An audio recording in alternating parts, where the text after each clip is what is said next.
He's coming for me. I know that, and I know that all I've got to do is fight him. But maybe I do have the tools to do that. Maybe I do.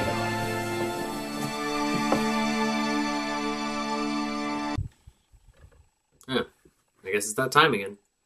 Well, while I sort out all this, let's look at the zombie hunters.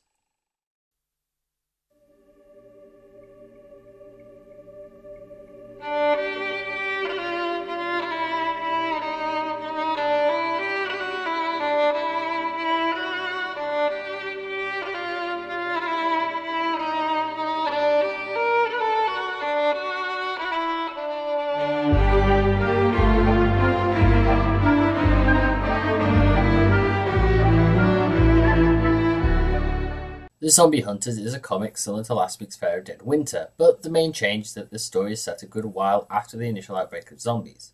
So, less this, and more this. George A. Romero's Land of the Dead. Zombies, man. They creep me out. Focusing more on the continued efforts to scavenge and try to live in a world now turned extremely hostile, compared to Dead Winter's more just survival-based story. The comic follows the exploits of a team of zombie hunters, one of many put together by the ARC military. The team we follow during the story's events consists of Milo, the team leader, the oldest of the team, for the beginning anyway. He's usually sorting out the squabbles between the rest of them. He respects everyone in his team and is there to comfort them when needed, protecting them from the more dangerous situations. Maureen, the driver, while on normal friendly terms with the rest of the team, has a specific big sister mentality around Katie, often threatening anyone who might harm her, something that was ingrained in hers and Katie's past. Katie is the team's brain. While slightly unstable in stressful situations, she is far more intelligent than her age might let on, finding routes to the dangerous zombie-infested streets that might lead others astray. Something in her past has left quite the mental scar, and it often becomes apparent, at least to the audience, that she's not even close to recovering from it. Samantha is the team's medic, though having no real training, as all of hers comes from TV and movies, she's had a hit-and-miss success with her skills, but has actually become slightly proficient at being the team's doctor. Jenny is the team's scout and occasional hothead. She seems more at home killing off the zombies than anyone. The freedom to do what she wants in the outside world, fighting zombies, then inside the more supposedly civilized world that they return to at the end of their missions.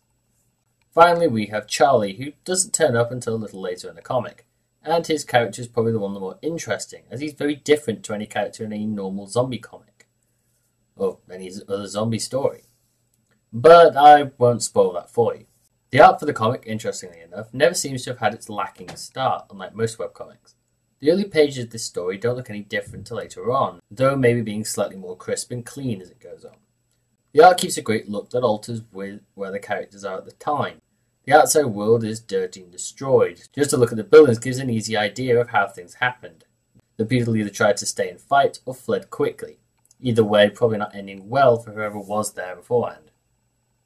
The inside world of ARC's facility seems much cleaner, as if it's trying to keep out the thoughts of what is actually happening outside, trying to be a piece of what the world might have been, though under heavy military control. The writing for the comic is good, with each character in the main team being given their development when needed, or having little hints being dropped to different points.